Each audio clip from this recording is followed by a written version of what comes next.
All right, welcome to the rundown. Sales guy always just was like, he's always on the rundown. He's like, we're calling it off. Welcome to the rundown. It's the one we've all been waiting for. It's going to be a cult classic. It is Wednesday, August 28th. What did Kirk call Healthy Debate?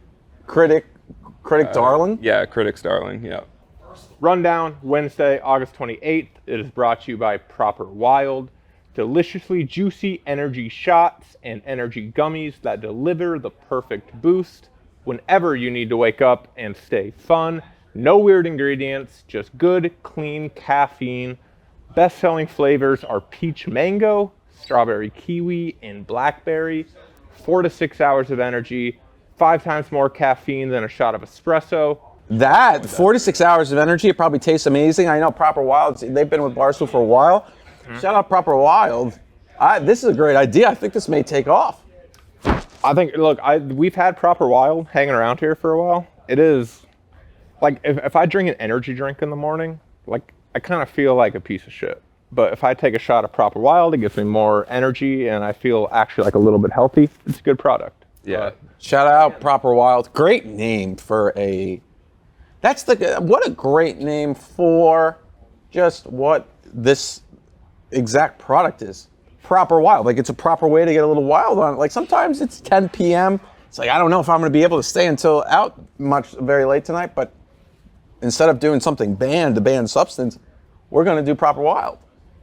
Exactly. It works much better. Use code WILD for 30% off at properwild.com. Rundown today. Mike Greer. Hello, thank First ever appearance. Yeah. You've never even been on, like, have you ever been called in on the side of the rundown? Like, No. This is really your first ever rundown appearance? Yes, first ever rundown appearance. So. Really? We had to be here no matter what. I took a bus in. I was 3 hours away this morning. I took a bus in when I was offered this spot. Did you actually? Well, also the Rizzler is here, but Got it. But that being said, this is what dreams are made of, and I think we're starting with look at you're locked in. We have two of the biggest defenders of Connor Stalions in the history of the internet. McCarthy as well. Yeah. Obviously, Dave. I didn't get an invite to the documentary. They just put my TikToks in without asking me. But Yeah, so we did talk about this yesterday on the rundown, but I'm not going to lie, it was a few people who had not watched the documentary. well, We made some Dave jokes, but now we got the real people here who can explain the documentary. Greer, unbiased supporter. Jack Mike, literally in the documentary. twice. And they didn't ask you anything? No, I think I don't know what the legality of it is. I'm also not going to go and sue. That would be lame. I am going to pretend online that I'm pissed about it. I think it's pretty cool that I was in it. I'm sure Dave being in it, they just asked, can we get permission to any Barstool stuff? And they just gave it, which is cool. It was awesome to be in a documentary. I would have loved to be I was really on the front lines. I know Connor appreciates my work. He's reached out to me. We've talked a little bit.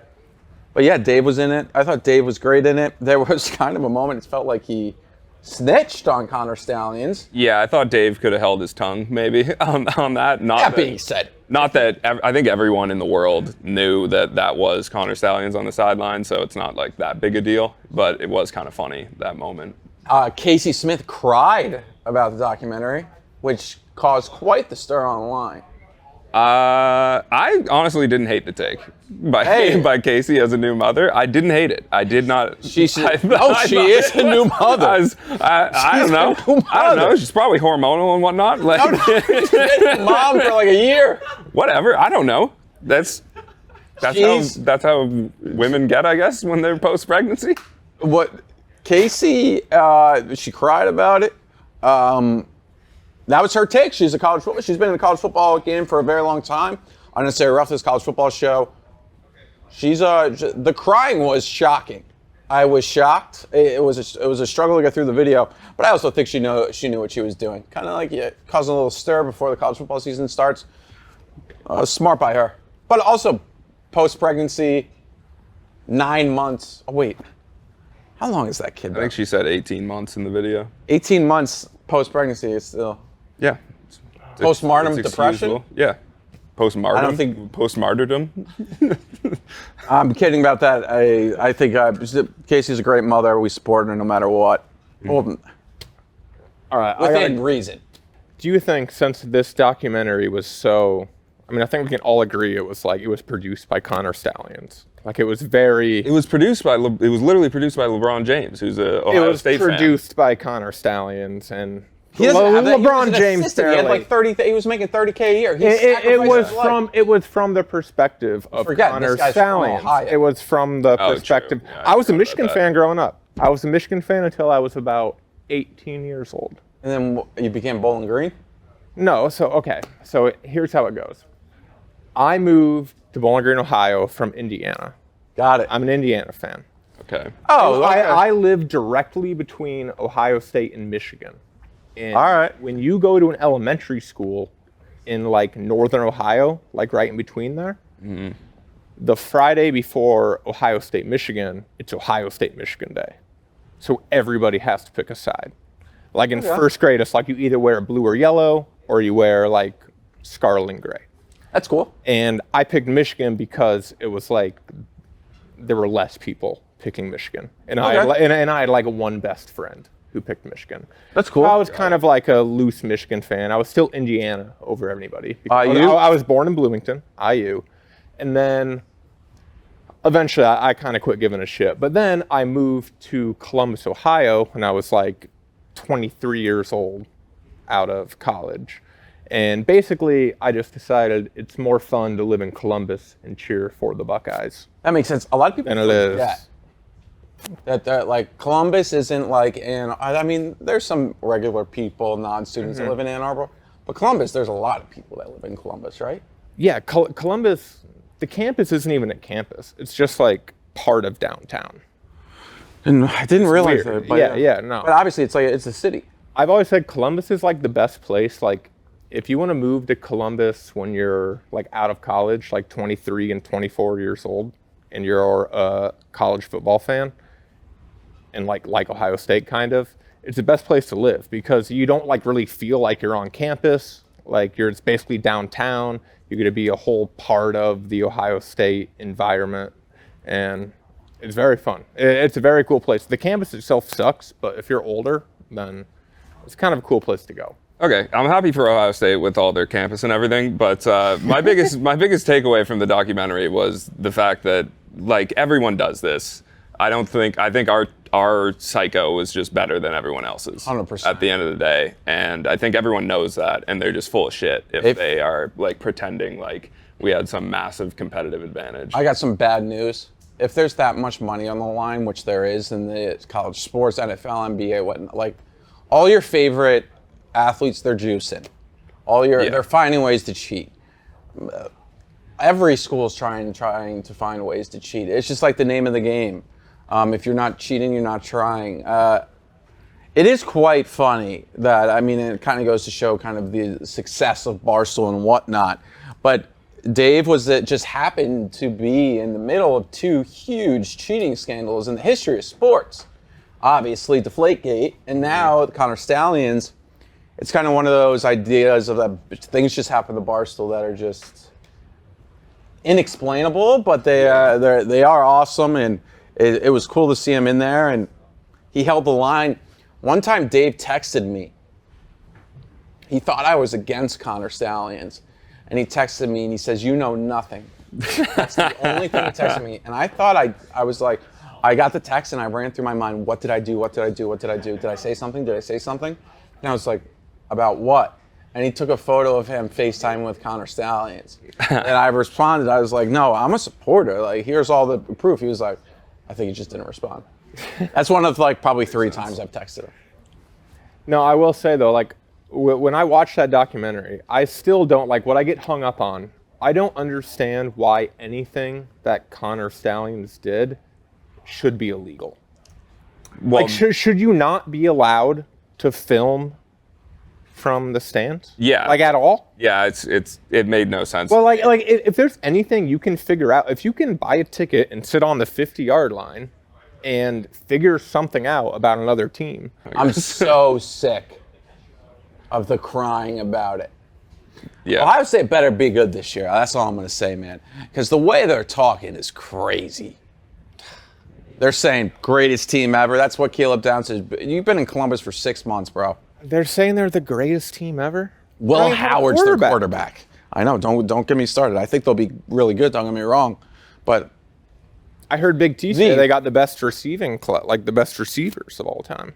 No, that's ridiculous. They just lost Marvin Harrison Jr. Now, don't get me wrong. They have Emeka Egbuka. Then they have these a redshirt freshman, or I guess he's a sophomore, Carnell Tate, who's supposed to be really good.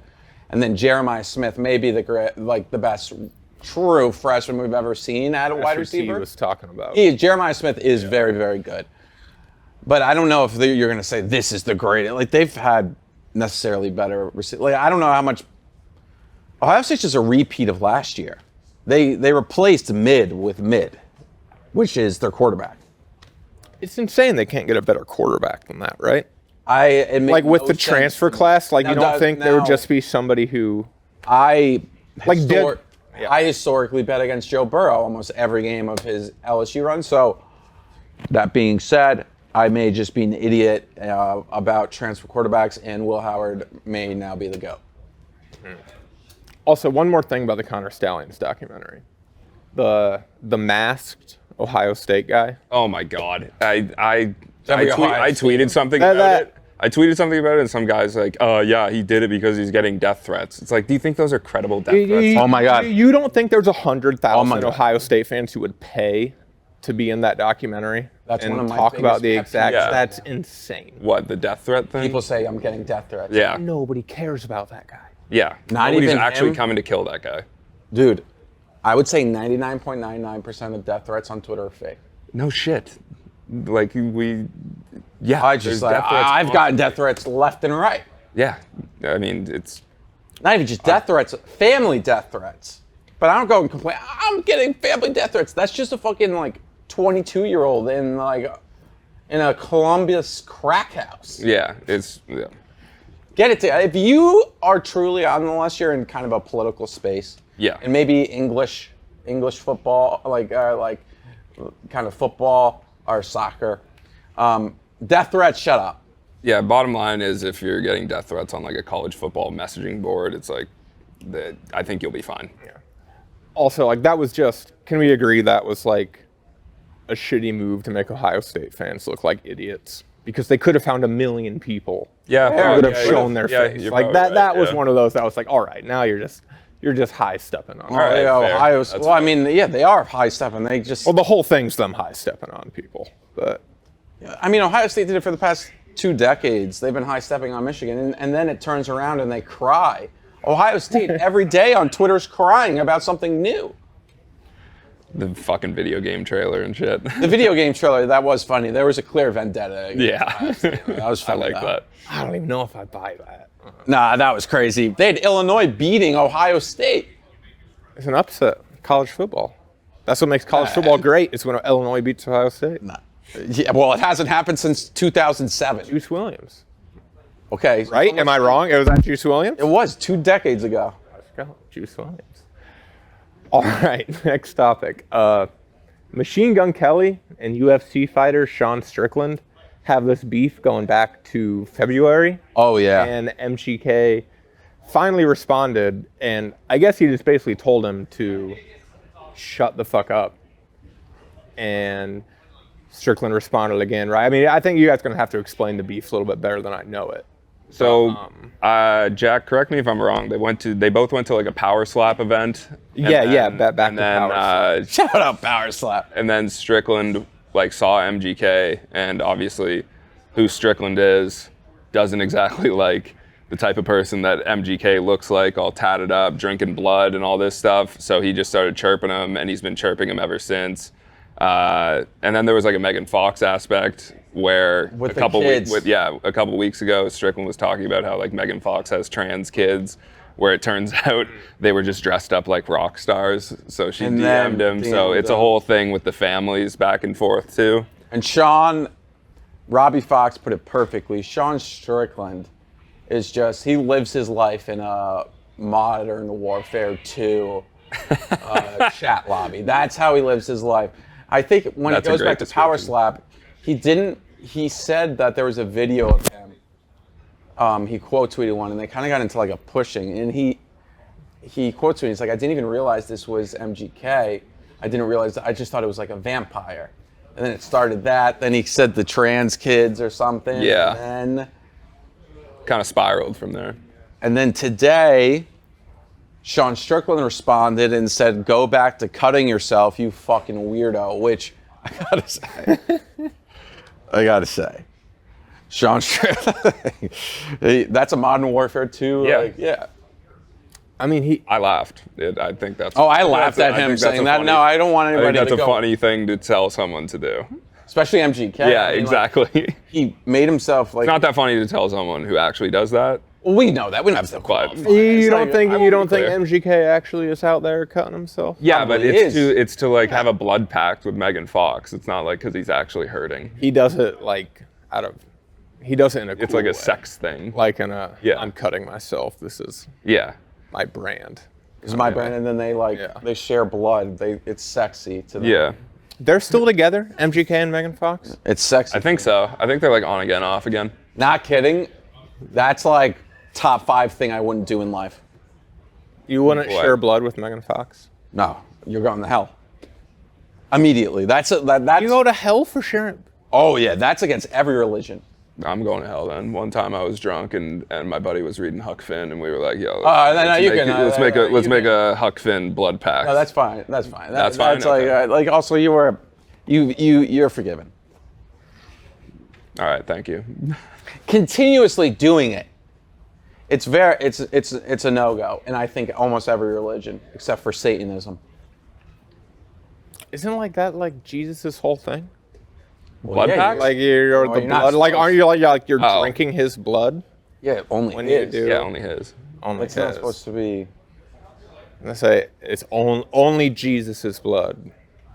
Well, I mean, then we can get into like every different religion, but it's not. I don't know anything about religion. I'm just throwing ideas out here. Well, that's the blood of Christ. The blood of Christians, and like it's a sign of respect to Him. If you do that with somebody else, you're essentially giving them the power of God, which is that's a no-go. A no-go in every religion. It's also how you get AIDS. There's another way to get it. Yep, AIDS. Yep. I mean that's one way to get AIDS. There's another way too. That is quite common. Anyway, Pardon My Cheesesteak. Football Great segue. is finally back, and ordering Pardon My Cheesesteak for your game day meal or late night eats is the best play call you can make. Pardon My Cheesesteak brings you awesome cheesesteaks and loaded fries delivered right to your doorstep.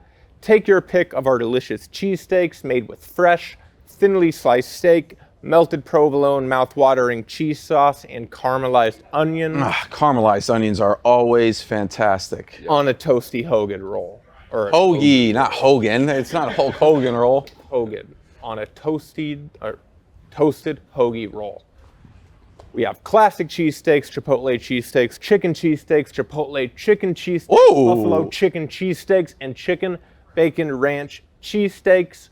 You can order the popular Big Cat combo and get your cheesesteak of choice, fries, and drink.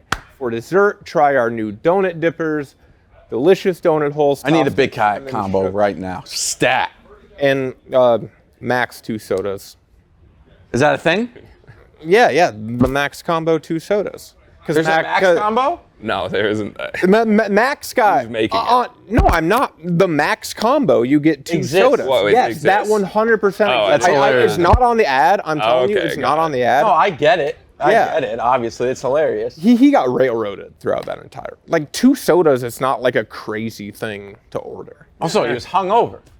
Yeah, and if you go to any restaurant, you get free refills and you're drinking like 4. I'll support Max through and through. Yeah, shout out Max. Anyway, for dessert, try our new donut dippers, delicious donut holes tossed in cinnamon sugar and served with ranch or rich caramel sauce. Time to pardon my cheesesteak. I feel like I'm actually doing pretty well.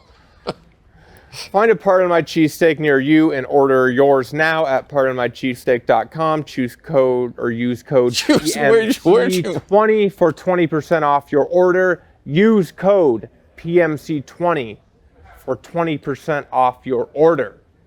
Phenomenal. I can't wait to have a Pardon My Cheesesteak this football season. It is the ultimate. There's some foods you relate.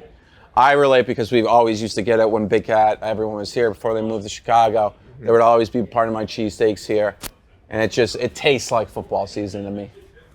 I always wonder what kitchens are making those. Because we do ghost kitchens. Well, yeah, that's pretty common. Like, that's a very common. No, it's very common, but I'm always curious, like when I'm sure you could. Like I'm walking around, like what? I don't know if you can look it up. I think it's 100% kind of you secret. could. You think you can find out where in New York they're doing? I would assume that's a cheesesteaks? law. You could probably text him. Oh, I could probably ask Big Cat. That's what I mean. Text him. Anyway, next topic. RFK Jr. says the former U.S. Secretary of State blocked the release of JFK assassination files. Well, that's RFK Jr.'s been. RFK Jr. I think he's been on the rundown like once every other day lately, but. And I like him more and more every story. I honestly love the guy. I wish. Yeah, I love the guy. But in the wake of JFK's assassination, several documents had been withheld from the public. We all know that. Fact. And RFK Jr. recently said that Trumpers, Secretary of State, Mike Pompeo. Mike Trump Pompeo. era. I'm sorry, Mike I'm having a hard time reading Pompeo. it. Trump era Secretary of State Mike Pompeo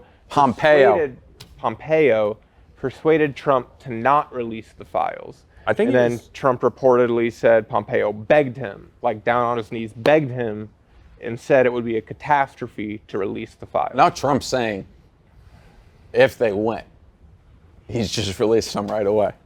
Yeah, he has to release, like. Yeah, they were supposed to be released like years ago, and they just haven't yet. To be honest, I thought the CIA doing that was kind of a matter of record at this point. Like, are there people who still believe in it was just a lone gunman? I think there's some other theories out there that there was other people involved, mafia, other countries. Yeah. Maybe the documents say that, but you're right. If you still think there was one gunman that was just that knew nothing and then got killed by who? Jack Ruby, was that? Jack Ruby, yeah. While I was walking through an airport, like we got some bad news for you. Somehow he got shot twice, and then other people also got shot. Yeah. A lone gunman, but I think the public kind of agrees on that, which is good. Yeah. I read Jerry's blog, and I think he mentioned Mike Pompeo was the former CIA director, and he said it would be disastrous, like I think for them. So I think that kind of tells you everything you need to know. Like 100%. Like if it's going to be disastrous for the CIA, it probably has their fingerprints on it in some manner. I feel like the CIA, FBI, O'Day dynasty, Yep. these shadowy organizations that have no checks and balances really, they can kind of do whatever they want, and so that's how this is all Now they're getting into the private sector too. They control a building now. What do you mean? O'Day dynasty? Oh, yeah. Oh, the Empire State. Speaking of Jerry blogs. Speaking of Jay, you guys got nothing more on the. I mean, we could talk about RFK JFK. Jr., JFK assassinations for literally hours, but I think it's better we don't. Okay. I normally, any bad story, I start with the CIA and FBI did it, and then work my way towards proving Yeah, and then myself like wrong, who did they rather than the and other who did they work direction. with? Yeah. Maybe they worked with somebody, or maybe they didn't. You know what's pretty good, pretty cool is I've been watching Narcos for the first time. I know I'm 7 years late. Yeah, and there's a great CIA aspect that really goes to show how the CIA even works against DEA. I mean, all those organizations, for the most part, they have good people in them, but they're frauds. Yeah. All right. Next topic. the WNBA, Jerry Thornton, another blog by Jerry Thornton, is the WNBA employing a bold, innovative new sex sells marketing strategy? I think this all stems from a viral tweet yesterday. This all stems from a viral tweet. What is it? Sophia, what's her name, Jack? Sophie Cunningham. She's Sophie on Cunningham. the Phoenix Mercury. She always really she discusses or not discusses. She wears, I would say just like really nice outfits to the games. She's quite popular on Twitter. Every time before the games, they'll tweet out her outfit, whether either she's walking or she's not, like walking like kind of a runway. It's something that a lot of the WNBA teams do. And obviously she's kind of like become, I would say, she's good at basketball, but she's also kind of become a sex icon. Especially online, people love her. And I mean, she's like so hot. As we can see. Probably edit some of her into the rundown for the people. Yeah, I mean, she is. We'll throw her up. She's real. She's blonde. She's good at basketball. The WNBA has a lot of really hot players. Obviously, there's some, sometimes there's this idea that all women's basketball players are ugly, but that is not true.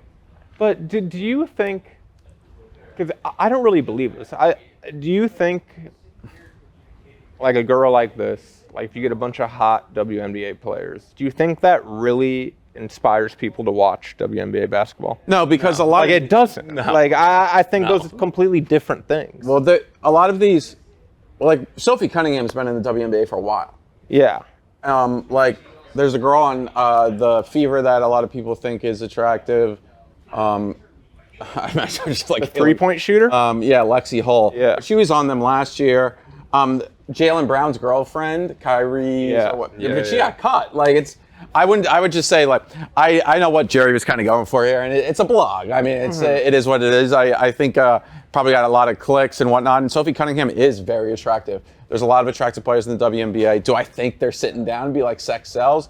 No, but they are leaning into those fit pics and whatnot. I was going to say, I see a lot more of the stuff on Twitter nowadays than I ever have before. And I think that's a part of like two things. Like one, the women know that like they like, you wear a nice fit to the game and whatnot, they're going to record you. And then also these teams for the first time in a while are really getting great. Like they have true social media people running it. Before, they probably, like, it was kind of an afterthought. Now it's a big deal, and I will say, a lot of people can hate on WNBA and whatnot. The WNBA puts up big numbers on social media, specifically in the summer. So, and part of the reason is, like, there's hot girls, but...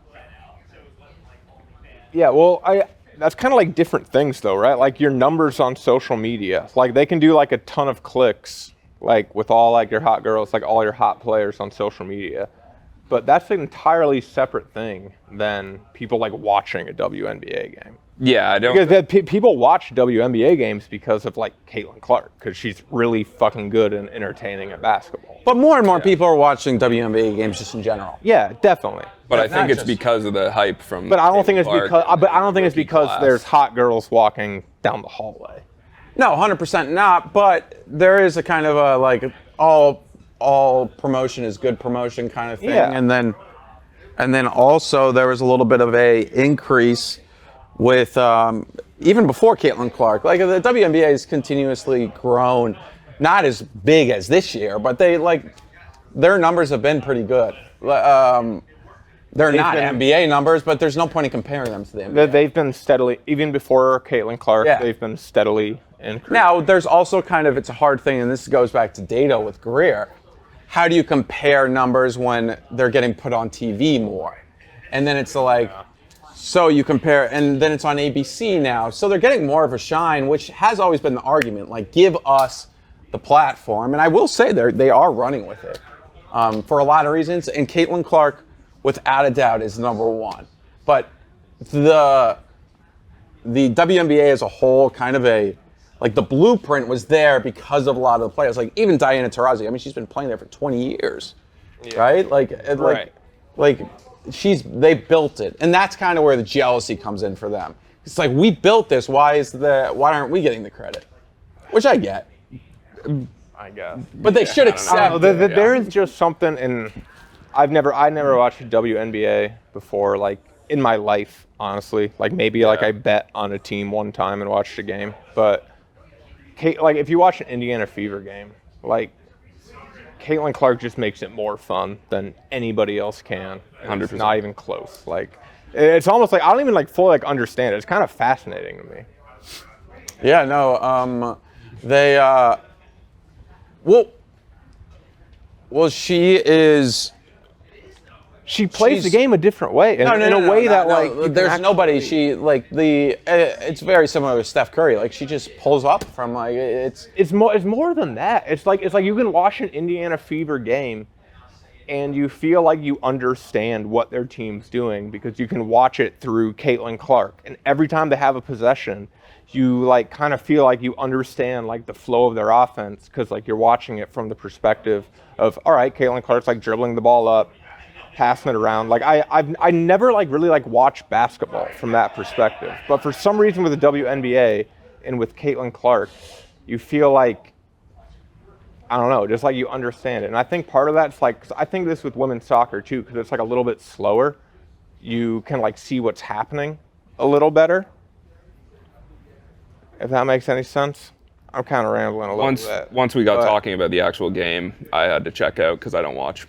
Okay. And I never mind.